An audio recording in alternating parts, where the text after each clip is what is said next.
nós estamos aqui novamente para o segundo bloco de Sociologia, Elos Líder em parceria com o FMB. Nesse bloco nós iremos discutir dois temas fundamentais ao curso de Sociologia. O primeiro tema a ser abordado nessa primeira parte é a respeito da formação étnica da sociedade brasileira. O segundo tema tem a ver com as classes sociais. Com relação ao segundo tema, as classes sociais, nós iremos trabalhar em cima de três suportes teóricos, né? O primeiro suporte teórico é a discussão de classes sociais de Karl Marx e Engels, e o segundo suporte teórico, terceiro suporte teórico em cima de Max Weber sobre a estratificação social, ok? Então nós vamos trabalhar a partir desses dois pontos. Então quem está aqui falando com vocês é o professor Eri, né, que vai desenvolver esse projeto teórico a respeito dessas duas temáticas, tá certo? Bem, a primeira questão é entender o que nos desiguala. No primeiro bloco de Sociologia, nós abordamos a questão sobre homem e sociedade, homem e cultura, o que define o homem dentro da sociedade, qual é a relação do homem com outros homens, a relação humana, o que define o ser humano, por que o ser humano vive em sociedade. Então, antes de nós adentrarmos na questão, naquilo que nos desiguala, né, naquilo que nos torna diferente, e é importante também discutir esse aspecto, né, nos tornar desiguais não no sentido de um ser melhor ou superior ao outro ou inferior ao outro, mas qual é o aspecto dentro da formação humana que faz com que nós sejamos diferentes entre nós mesmos, entre a camada da sociedade humana. Então, considerando isso, levando em conta aquilo que foi falado no primeiro bloco de aula, nós observamos que o homem se faz homem numa relação de alteridade, uma relação de troca, ele com outro homem. Ele precisa desta relação para se formatar enquanto ser social. Todavia, também entendemos que, apesar do homem ser formado, ter a sua formação, a sua construção de identidade na relação de troca de um indivíduo com o outro, e nessas relações de trocas sociais em que se estabelece principalmente a questão da comunicação, e que essas trocas auxiliam também a formação da identidade, a formação social da humanidade, social do ser humano, o homem também sente, na maioria das vezes, uma necessidade emergente de estar só. E, de certa maneira, a busca do homem pela sociabilidade se dá pelo fato de que ele precisa estar com outros pares iguais a ele, no sentido de também ser um ser humano, para ter forças que dê sustentação à sua sobrevivência, Porém, o que nos torna diferentes em relação a outros seres humanos é justamente as etnias, né? É justamente a divisão étnica que a sociedade humana apresenta. No primeiro momento, vamos entender o que vem a ser a palavra etnia. Etnia vem do grego etnos, né? Do grego etnos, que significa, portanto, povo, né? Povo. Então, basicamente, uma etnia caracteriza, portanto, a divisão de facetas diferentes da sociedade humana, né? A sociedade humana, ela não é homogênea, né? Ela é heterogênea, ou seja, ela apresenta particularidades, traços genéticos que vá fazer com que se diferencie nos demais continentes do globo terrestre, né? O que a etnia pode nos mostrar, né? A etnia representa uma consciência social de um povo que se diferencia de outro, né? Uma etnia vai representar justamente a diferença de um povo em relação a outro. Não é um conceito fixo, né? Ou seja, o conceito de etnia altera, muda de acordo com o tempo, de acordo com o lugar, de acordo com o espaço, de acordo com o momento, a circunstância temporal, o momento da história, né? A princípio, usávamos o termo raça para delimitar essa diferença. Com o passar do tempo, as ciências humanas, como antropologia, sociologia, história, filosofia, abandonaram esse conceito de raça e ampliaram isso para o conceito de etnia. Bem, a etnia consiste nas trocas sociais, nas trocas entre os povos, né? Então, o conceito de etnia se torna mais amplo quando ocorre justamente a troca genética, né? A combinação genética entre povos de continentes diferentes. Evidentemente que esse processo de construção de novas etnias se dá no passado, se dá justamente num processo de expansão mercantilista no século XVI, quando o velho continente, a Europa, amplia os seus interesses mercadológicos, indo a outros continentes, explorando novas terras, explorando novas possibilidades de negócio.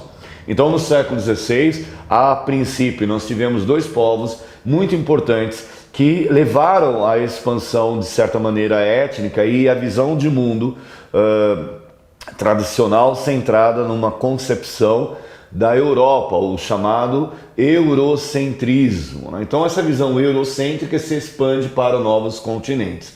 Então, no primeiro momento, a população portuguesa, o povo lusitano, que chega à América do Sul, vai chegar ao Brasil, e no segundo momento, evidentemente, numa corrida por busca desta expansão mercadológica, dessa expansão mercantil, nós temos os espanhóis. Então, portugueses e espanhóis foram os pioneiros da expansão mercantilista no século XVI, num período da história chamada de Renascimento. Pós-Renascimento, a Europa vai chegar tanto à América do Sul quanto à África, à Índia e ao Oriente.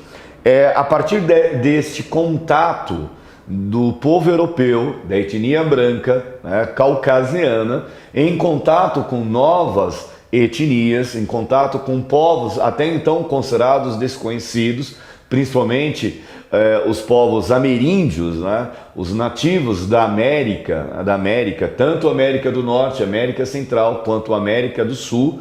Esse contato favorece, décadas mais tarde, o surgimento de uma nova etnia, e então o cruzamento, a junção, né, o contato afetivo, o contato de trocas genéticas por várias questões históricas, principalmente uma questão de colonização, de imperialismo, uma questão de escravização dos nativos. A partir desse contato vai surgir uma nova etnia, e o nome que se dá a isso é miscigenação. Hoje esse contato se faz de modo mais imediato, justamente pela questão do afeto, do conhecimento e da aproximação entre povos e etnias diferentes. Então, bem, a ciência que estuda a etnia é a etnologia, né? Então, a etnologia é a ciência que vai estudar as diferenças étnicas entre os povos. Bem, esse é o momento em que nós iremos discutir a formação da sociedade brasileira. No primeiro bloco de sociologia, eu havia falado que havia uma pirâmide estrutural da sociedade brasileira. E essa pirâmide, basicamente, era formada por três povos, tá? Três povos. O nativo, o índio, o ameríndio, o povo europeu, os colonizadores, tá? O homem branco europeu, e mais tarde a chegada dos negros, né? Dos africanos, dos escravos africanos que vieram para trabalhar na cultura de cana-de-açúcar. Então esses três povos formataram, portanto, a base, a pirâmide da formação da sociedade brasileira. O nativo, o índio, o indígena, o branco europeu e o africano. Durante muito tempo, esta pirâmide sustentou o mito das três etnias que formam o povo brasileiro. Tá? Bem, com o decorrer dos séculos, né, com o passar dos séculos, o contato com outros povos, por questões históricas, por questões de migração, por questão econômica, outros povos vieram ao Brasil, outros povos foram chegando ao Brasil, né? Então o que nós vamos ter? Nós iremos ter uma ampliação e contribuição de outras etnias, né? Então nós vamos ter uma intensa imigração de europeus ao sul do país, né? Não apenas os portugueses, né? Teremos também imigrantes vindo do Oriente e da Ásia, né? Então a formação da sociedade brasileira a partir do século 17, 18, 19 vai se ampliando. Então a partir do século 17, 18, 19 principalmente, nós temos a chegada de outros europeus, outros traços, né, étnicos do homem branco europeu, que não é apenas o homem branco português, né? Então o contato disso com outras culturas vinda da Europa, né? Outras culturas vindas da Europa. E no início do século XX, né, nós temos a chegada de pessoas da Ásia, pessoas do Oriente, final do século XIX, começo do século XX, pessoas do Oriente, e assim sucessivamente. Então nós vamos observar numa ilustração da pintora, artista plástica, que pertenceu à Semana da Arte Moderna de 1922, nós vamos observar no quadro Os Operários, de Tarsila Amaral, a diversidade, né? Uma palheta de cores que vai mostrar exatamente a tonalidade do povo brasileiro, Então observe que neste quadro nós temos uma diversidade étnica, étnica. Nós temos todas as cores, né, que compõem a sociedade brasileira, né? Nós temos o negro, nós temos o pardo, o mameluco, o cafuso, nós temos o homem branco, nós temos o oriental, né? Nós temos o italiano, nós temos o judeu, nós temos o árabe. Então, a sociedade brasileira vai sendo constituída numa troca recíproca, numa troca que não se interrompe, de traços genéticos, de traços culturais, de traços étnicos que formam, que contribuem nessa pluralidade de cores, tons, vozes, falas, discursos, aspectos culturais que vão fazendo com que a sociedade brasileira seja tão heterogênea, tão plural, tão multicultural, como nós podemos perceber neste quadro da Tarsila do Amaral. Desta maneira, o mito das três etnias, aquela pirâmide inicial do indígena, do europeu branco português e do africano, esse mito ele se desfaz. Essa pirâmide deixa de ser uma pirâmide e passa a ter uma configuração maior, uma configuração mais ampla da formação da sociedade brasileira. A contribuição de outros povos para a sociedade brasileira auxilia na constituição de uma cultura plural, né? Então nós temos vozes, né? Nós possuímos vozes multiculturais que vão demarcar o extrato social, o extrato da formação da cultura brasileira. Então, com base nessas considerações, a formação da sociedade brasileira, da etnia do povo brasileiro, vai ficar da seguinte forma. Então, observe, por exemplo, que nós vamos ter, na constituição da sociedade branca, nós teremos espanhóis, holandeses, franceses, italianos, que vieram no início do século XX para a cidade de São Paulo para trabalhar na lavoura de café. E é importante dizer que ocorre uma transição do trabalho brasileiro. No primeiro momento, os portugueses escravizaram os nativos, os indígenas, para a extração do pau-brasil. No segundo momento, a chegada dos escravos africanos, que vieram para trabalhar justamente no ciclo econômico, no segundo ciclo econômico da cana-de-açúcar. Então, os nativos indígenas trabalharam no primeiro ciclo econômico, que é a extração do pau-brasil. Os africanos vieram para trabalhar no segundo ciclo econômico, que é a extração, o trabalho da cana-de-açúcar. Mais tarde, nós tivemos a extração de minérios, em que também houve a participação dos escravos, né, na extração de minérios. Depois nós tivemos, no início do século XX, a transição da mão de obra escrava para a mão de obra assalariada, né?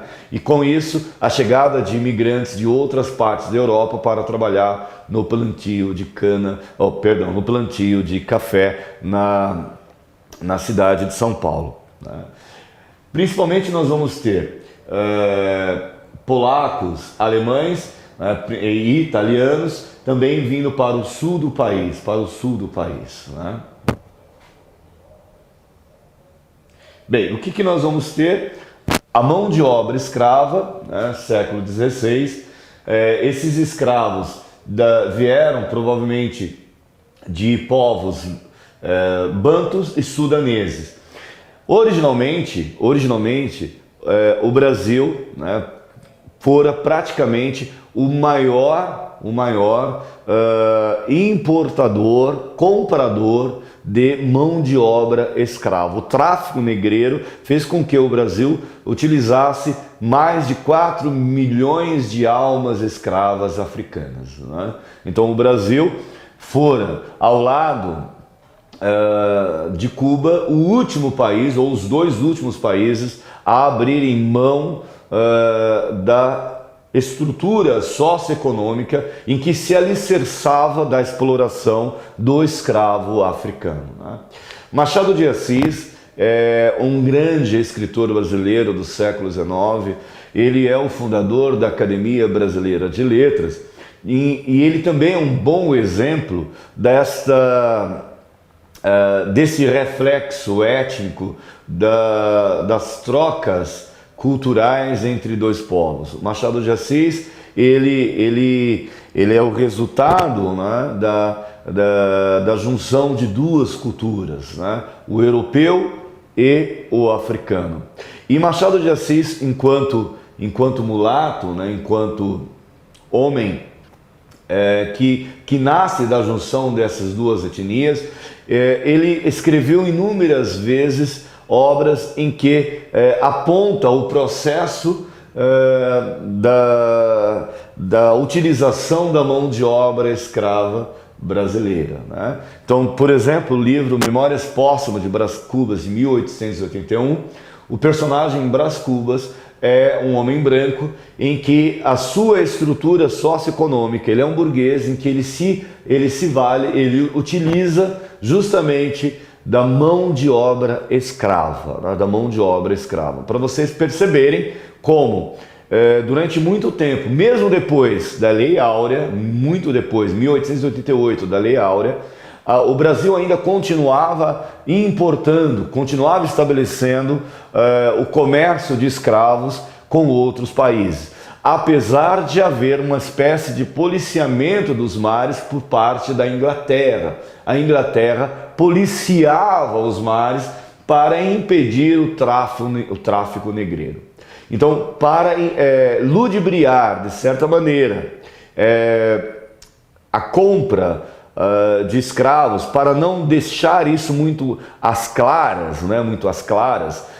O que se fazia? Trocava-se escravos, né? Havia troca de escravos por sacas de açúcar. E mais tarde, logo no início do plantio de café em São Paulo, ainda antes da chegada dos colonos italianos, os polacos, os poloneses, trocava-se sacas de café por negros, por escravos africanos. Isso tudo sendo feito por baixo dos panos, porque a jurisdição, a justiça já havia decretado que a escravidão não existia mais no Brasil.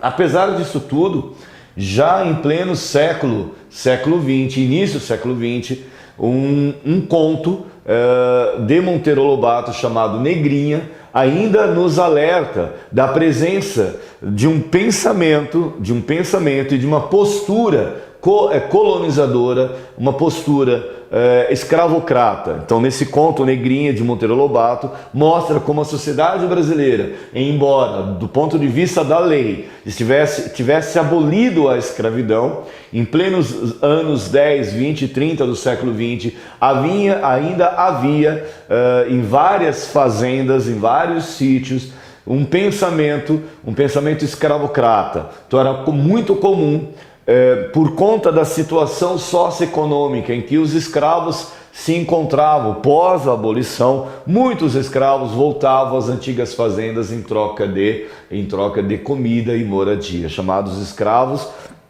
eram homens livres, mas que voltavam a trabalhar não em troca de um salário, né? Não por uma questão empregatícia em que ele iria vender o seu trabalho e iria receber um salário, mas os escravos, como eles foram libertados, sem qualquer tipo de estrutura econômica que pudesse oferecer a eles uma construção social, uma inserção na sociedade brasileira, eles voltavam para as antigas fazendas. Um segundo nicho, uma segunda camada desses africanos, desses homens afrodescendentes, desses homens e mulheres oriundas da África, né, da mãe África, muitos desses homens se alistaram na Marinha, né? É muito comum observarmos, por exemplo, em imagens, em fotos, em quadros, em que nós temos a presença de homens negros, de africanos, ex-escravos, fazendo parte de alguma força pública, né? Então, por exemplo, os africanos, os ex-escravos, eles passaram a ter uma inserção dentro da sociedade, dentro das Forças Armadas. Então, por exemplo, na Marinha, é muito comum também encontrarmos relatos de que escravos, e durante a Guerra de Farrapos, no Rio Grande do Sul, muitos desses participaram da luta, né, contra Dom Pedro II. Né? Então, esses escravos, em troca da possibilidade ou da proposta de libertação, eles se inseriram na frente do exército, nas tropas, né, sulistas, que propunham aí a separação do Rio Grande do Sul em relação ao resto do país. Um outro exemplo histórico da presença de homens negros, né, da sociedade formatada a partir da África e ex-escravos, membros dessa comunidade, é a presença deles na Revolta da Chibata. A Revolta da Chibata mostra que muitos marinheiros eram maltratados, castigados, né, pela alta patente da Marinha, e ocasionou a famosa Revolta da Chibata. Né? Bem, então nós vimos que a presença da cultura africana no Brasil é muito importante para a contribuição cultural, né? Contribuição cultural, isso fica muito evidente. Né? Algumas expressões como papai, como mamãe, por exemplo, que são expressões afetivas, vêm da linguagem iorubá, da linguagem batô, né? Justamente porque dobrar a sílaba significa uma forma de afetividade, como nós falamos meu pai, minha mãe. Então, papai e mamãe é uma forma de dizer que você tem afetividade pelo seu pai e pela sua mãe, tá certo? Então, nós temos aqui um exemplo da presença africana, né, do escravismo africano na colheita da cana, no plantio da cana, na colheita e na produção da cana de açúcar, que vai criar a partir do doce, do melaço, o açúcar, né? E aqui há uma curiosidade muito interessante, porque durante a fabricação do melaço, né, que vai fazer o açúcar em si, o processo de fabricação de açúcar, as caldeiras altamente quentes, né, evaporavam um vapor que ficava preso no teto e aí soltavam pequenas gotas. Essas gotas caíam nas costas dos escravos, que a maioria deles trabalhavam sem camisa, porque o calor era absurdo, né? Então essas gotículas, ao caírem nas costas dos escravos, né, pingavam nas costas dos escravos, e eles perceberam que esse líquido, né, ao mesmo tempo que queimava, né, e daí então nós temos dois nomes interessantes: é a origem da pinga, porque pingava, e a origem da água ardente, porque ardia, né? Então eles perceberam que aquele líquido, né, evaporado do melaço, do futuro açúcar, poderia ser uma bebida que poderia ser tomada e que, digamos assim, provocava uma certa sensação de prazer e de bem-estar, né? De certa forma, uma maneira para o distanciamento daquele momento de exploração, de dor, né, de trabalho pesado em que os escravos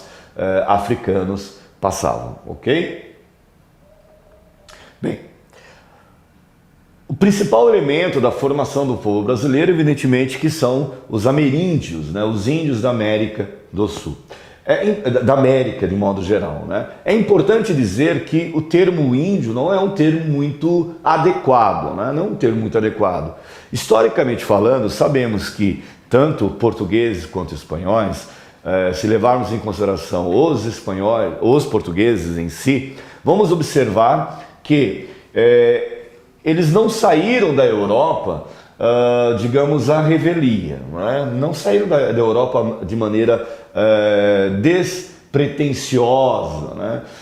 Embora durante muitos anos, durante muitas décadas, se pensou que a chegada dos portugueses ao pedaço que lhes caberia mais tarde, né, fora uma chegada acidental. Daí, durante muito tempo, utilizar o termo descobrimento do Brasil como se fosse algo acidental, mas sabemos que historicamente isso não é um fato, porque já se sabia da existência da América, né?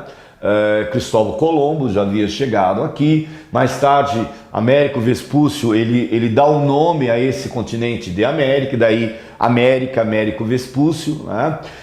Evidentemente que tanto espanhóis quanto portugueses sabiam da existência de novas terras além mar, né? Novas terras além mar.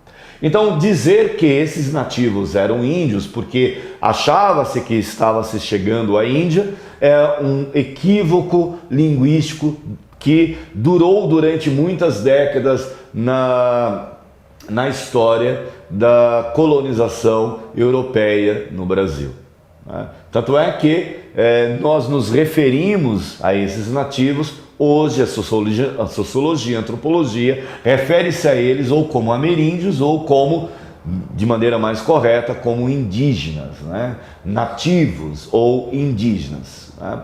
A população de indígenas na chegada dos colonizadores europeus, no caso do português no Brasil, possuíam comunidade de mais ou menos 5 milhões de pessoas. 5 milhões de pessoas era o número, né, de nativos que viviam na nossa parte da América do Sul, né, mais tarde chamada América do Sul portuguesa. Hoje restam pouco mais de 350 mil e 170 mil na região norte e centro-oeste, na região norte, 170 mil na região norte e centro-oeste, 100 mil. né? Então eram povos de nações distintas, povos com culturas, povos rivais, né? Povos mais pacíficos, povos mais aguerridos, né? A cultura desses povos eram diferentes entre si. O eixo linguístico é o Tupi-Guarani, né? O eixo linguístico é o Tupi-Guarani. É importante realçar que o Tupi-Guarani é estudado como uma língua nativa pela Universidade de São Paulo. Do lado da América Espanhola, ainda nós encontramos a presença do Guarani como segunda língua mais falada ao lado do castelhano ou do espanhol, que é o idioma oficial daqueles países de colonização hispânica.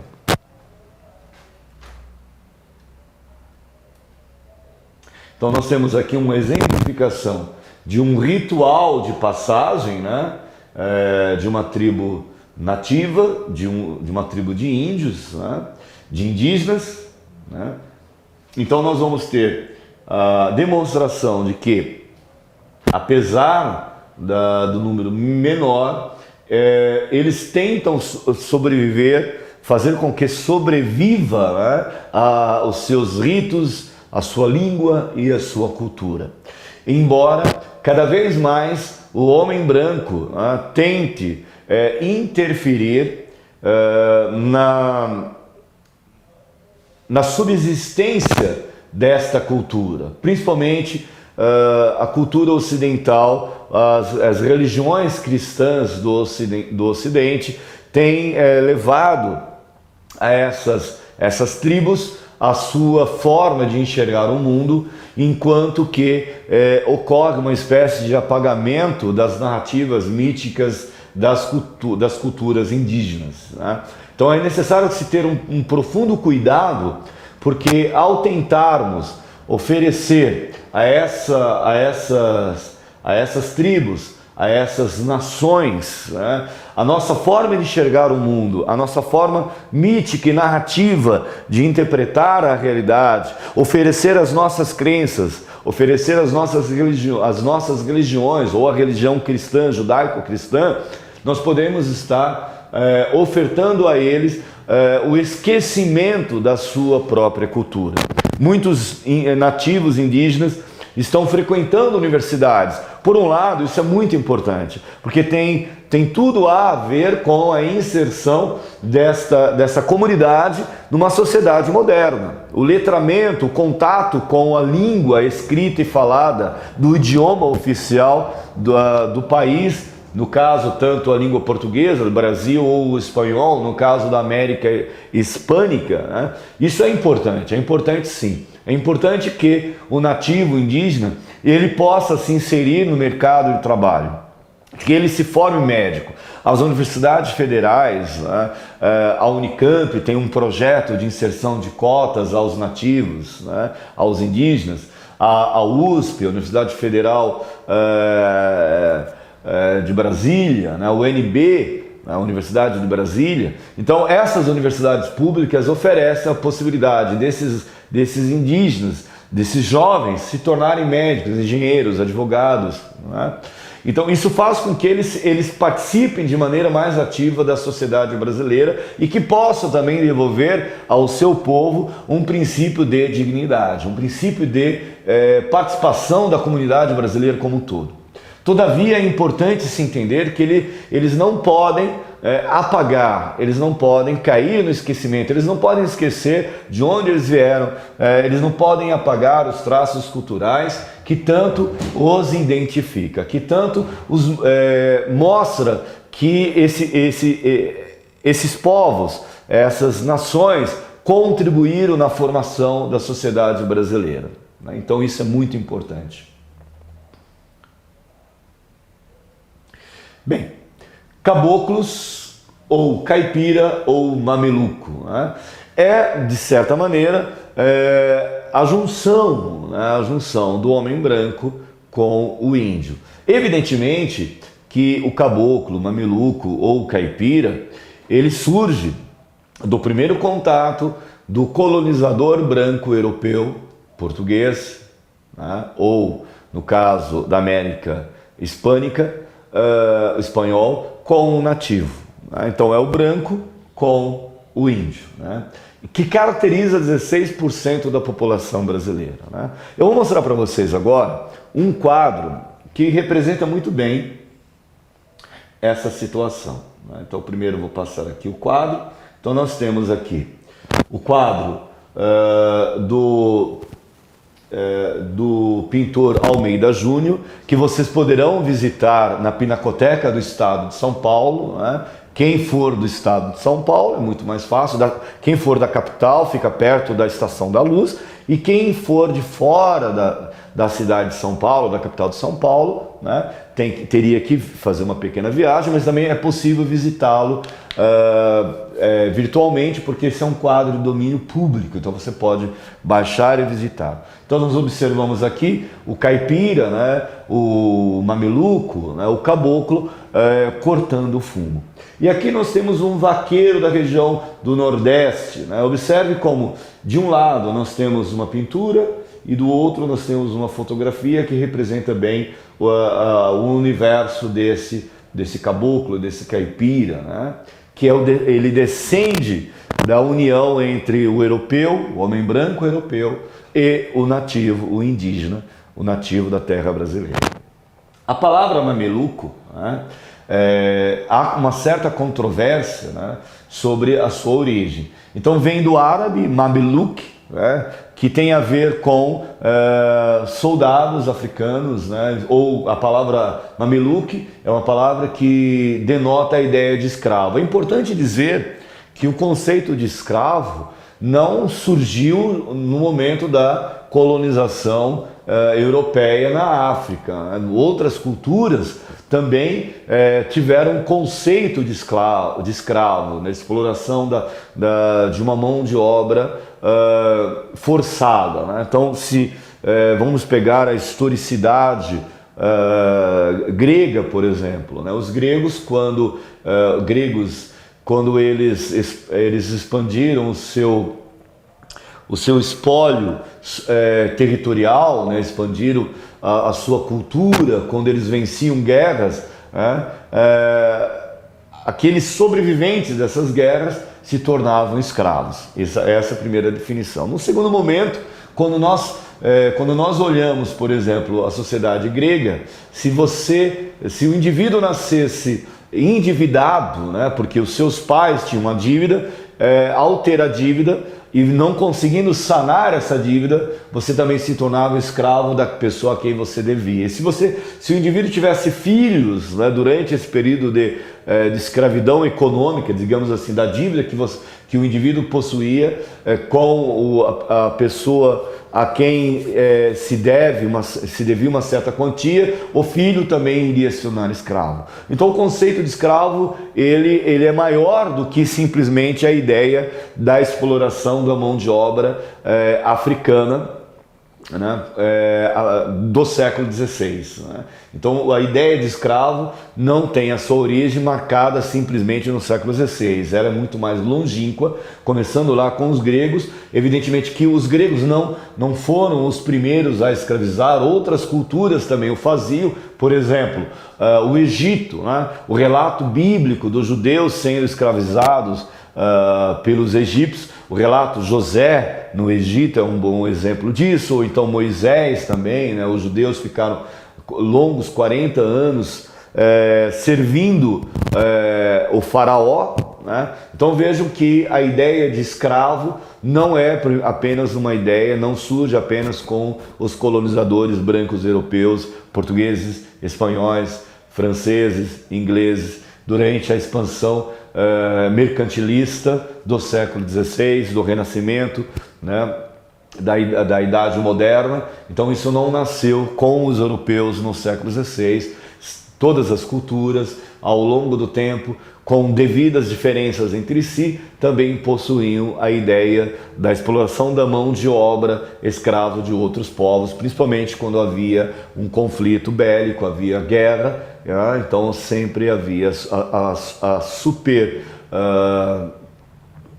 uma espécie de potencialização de um poder bélico, a vitória de um povo sobre o outro, fazer com que o povo vencido, né, o povo derrotado, viesse a se tornar escravo do vencedor, né, o escravo do vencedor. Bem, os pardos, né, os pardos, portanto, formam basicamente 24% da população brasileira. É interessante observar que a formação do pardo vem de negro, branco e indígenas, né? Então é lógico que, historicamente falando, o que nós vamos entender? Nós temos, por exemplo, a junção de povos e de diversas etnias ao longo da história da formação do povo brasileiro. O que teremos? Bem, se lá atrás nós temos o caipira, né? O caipira, que é o branco com o índio, né? O branco com o índio, esse caipira, ele vai, por exemplo, ter a afetividade, vai ter o contato, vai ter a junção afetiva, matrimonial, vai morar junto com um homem ou com uma mulher que seja de origem africana, né? Então, evidentemente que isso vai formar um novo traço genético, uma nova característica étnica que contribui com uma palheta de cores da sociedade brasileira, né? Então, o que nós teremos? O pardo, formado a partir de negros, índios e brancos, né? O mulato, antes de falar do mulato em si, vamos falar, por exemplo, da origem da palavra mulato, né? A princípio, entendia-se que a mula, né? Então é um pouco chocante dizer isso, mas a mula é um animal híbrido, né? É um animal híbrido que vem do burro com o cavalo, né? O burro com a égua, né? Então aí vai ter o que? Um animal híbrido que nós teremos a origem do mulato. Outra situação interessante é que, de maneira mais pejorativa, as mulheres, homens que desciam morro, né, para buscar água, subiam com latas na cabeça. Então, mulato, mulata, né? Ou seja, com a mula com a lata na cabeça. Daí, mulato, mulata. Com o passar do tempo, essa conotação negativa, pejorativa, ofensiva da expressão mulato, mulata, deixou de ser. Passou a representar um traço étnico da sociedade brasileira. E essa discussão sobre as cores, sobre essa palheta de cores da formação do povo brasileiro é muito importante na construção da identidade. Como é que eu, enquanto indivíduo, me identifico, né? Eu, enquanto indivíduo, eu me identifico, né? Então nós percebemos que oriundos, né, dos nativos, o índio, o caboclo, o caipira, com o índio com o branco, o pardo, o mulato, o branco, e o homem afrodescendente, a mulher afrodescendente, na maioria das vezes, eu diria que 99% das vezes, era o homem branco que seduzia a mulher negra, porque numa posição de poder, né? O senhor de engenho, né?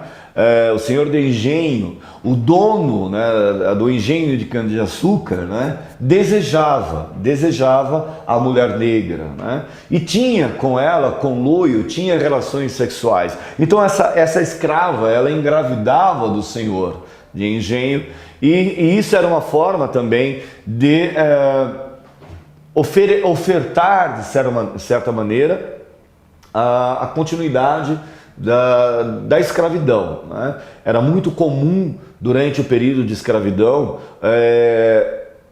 termos mulheres e homens sadios, justamente como se esses homens e essas mulheres fossem animais comprados para a reprodução. Então é pesada esta demarcação da história da formação do povo brasileiro, porque a sociedade negra, né, os africanos foram escravizados, foram explorados a sua mão de obra, explorados na sua sexualidade. Então, boa parte da origem dos mulatos, dos pardos, a historicidade disso remonta em uma agressão sexual feita do homem branco contra a mulher negra, né? Do homem branco contra a mulher negra, né? Poucas foram as vezes em que se inverteram, em que se invertia-se essa posição, em que fora a mulher branca, né, que se deleitava dos prazeres do homem negro, né? Casa Grande Senzala, de Gilberto Freire, vai abordar essa questão. Casa Grande Senzala vai falar justamente da formatação do povo brasileiro a partir do engenho da Casa Grande, né? A relação da Casa Grande, que é a casa do Senhor, com a senzala, que é onde dormiam os escravos africanos, os homens pretos, os homens negros, as mulheres africanas.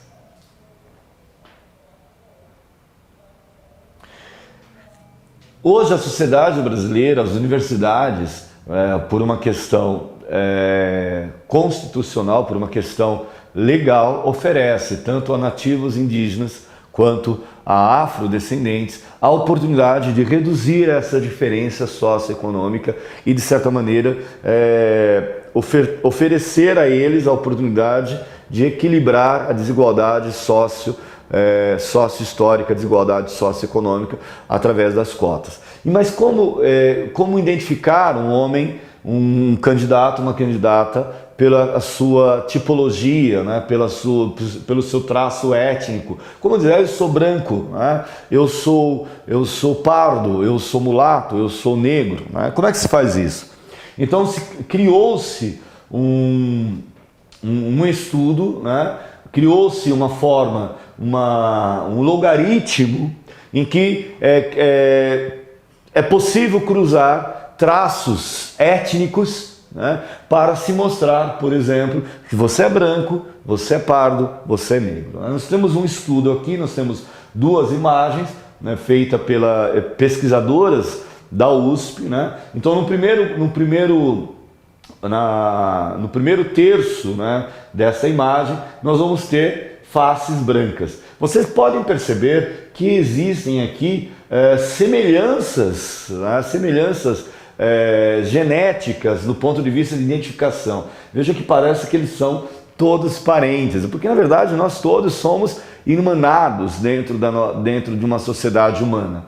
Mas o primeiro quadro mostra face brancas, né? A primeira linha aqui, faces brancas. Depois nós teremos aqui as faces pardas, né? Observe que já há uma delimitação de traços que vão orientar para o mulato, para o pardo, a cor, né? E aqui nós temos a face preta, né? A face preta. Então o protótipo final é a junção de A, né? Então nós temos a junção de A com C, nós teremos aqui, portanto, aliás, A e C, que B vai ser justamente o protótipo da face parda, né? Então nós temos aqui protótipos faciais femininos. As duas primeiras figuras das colunas são resultado da fusão de 32 fotografias de amostras independentes. As figuras da terceira coluna é o resultado da fusão das figuras das colunas anteriores, e essas foram tomadas como protótipo facial de cada uma das cores ou raças. E aqui o mesmo para a representação masculina. Se vocês observarem, a base é praticamente a mesma, né? Então as pesquisadoras da USP, Ana Irene Fonseca Mendes e Kátia Cruvinel Arraes e Sérgio Sheiji Fukuzima,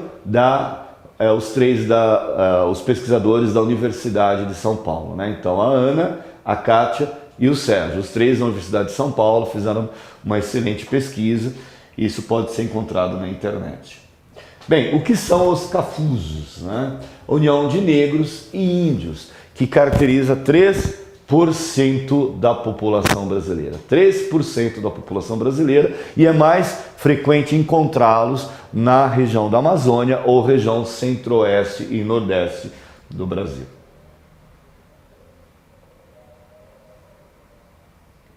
Bem, o etnólogo angolano Oscar Bento Ribas afirma que a palavra cafuso, né, vem do quibumbo Confusaca, né, que significa desbotar, tirar a cor de, né? Porém, o estudioso da linguística étnica, a etnolinguista Ieda Pessoa de Castro, ela prefere utilizar o termo Nhankalafunzo, né? Do Banto, que significa mestiço, do Banto mestiço. O escritor modernista Mário de Andrade,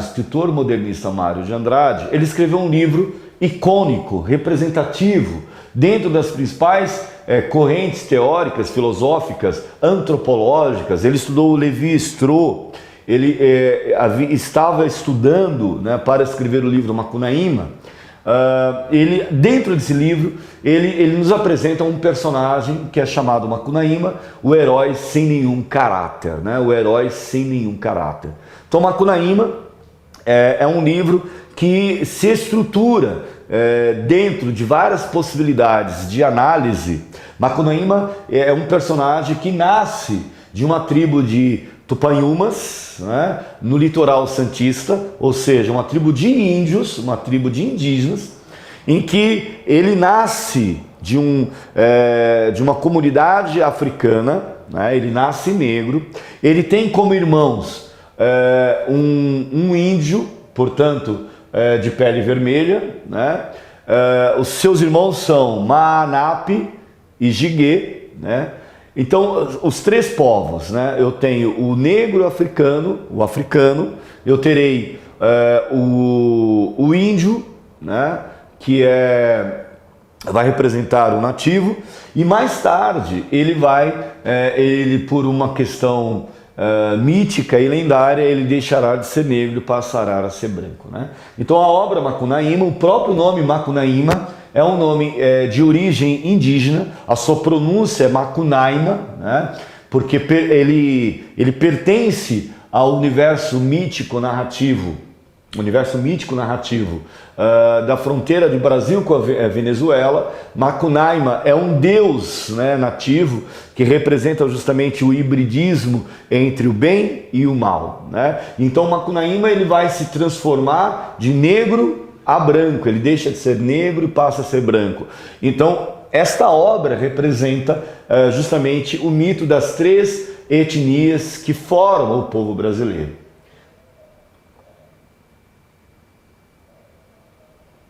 Então, nós teremos aqui essa imagem, está um tanto quanto difuso. Vocês poderão encontrar a obra Macunaíma integralmente, né?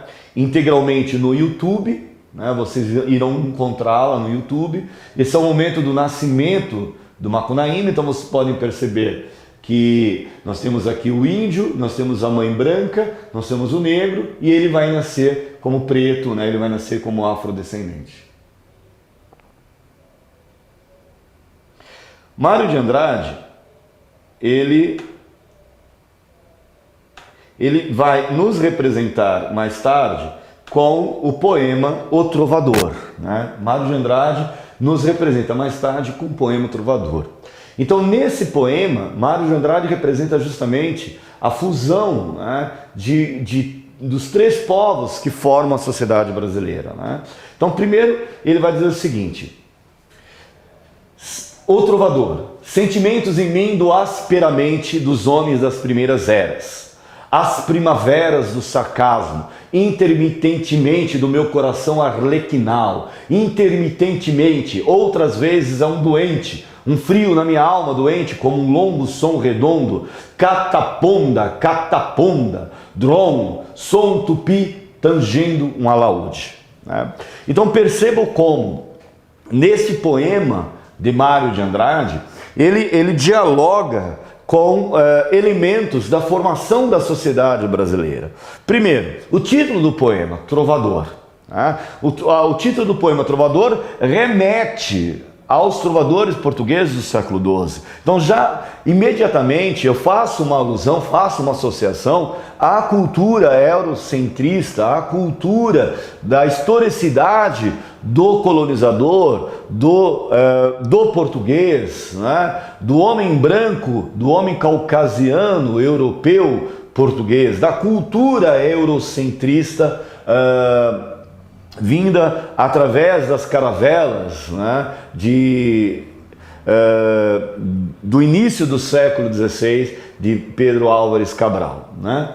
No segundo momento, no segundo verso, nós vimos dos homens das primeiras eras, né? Então vejam, o português trazendo a sua cultura em contato com os homens das primeiras eras.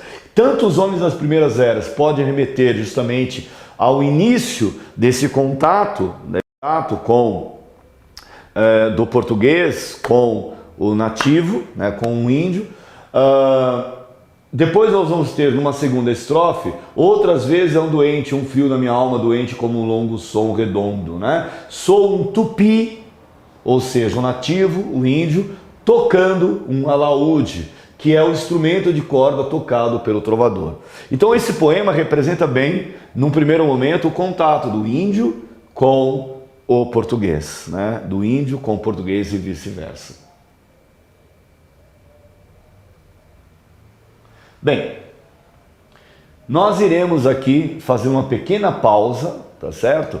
Nós iremos voltar num segundo momento desta aula, em que irei trabalhar, portanto, a questão das classes sociais. Então, no primeiro bloco de aula, nós falamos justamente sobre a formação da sociedade brasileira. Nós falamos sobre como que fora constituída a sociedade brasileira, né? Como que a sociedade brasileira fora constituída, né? De que maneira ela fora estruturada. Então nós vimos que a sociedade brasileira fora estruturada justamente, no primeiro momento, por três etnias: o índio, o homem branco e o africano. E ao longo dos séculos subsequentes, nós observamos que esta sociedade ela fora se ampliando, né? Ela fora aumentando com o contato de outros povos, né? O contato com outros povos, tá certo?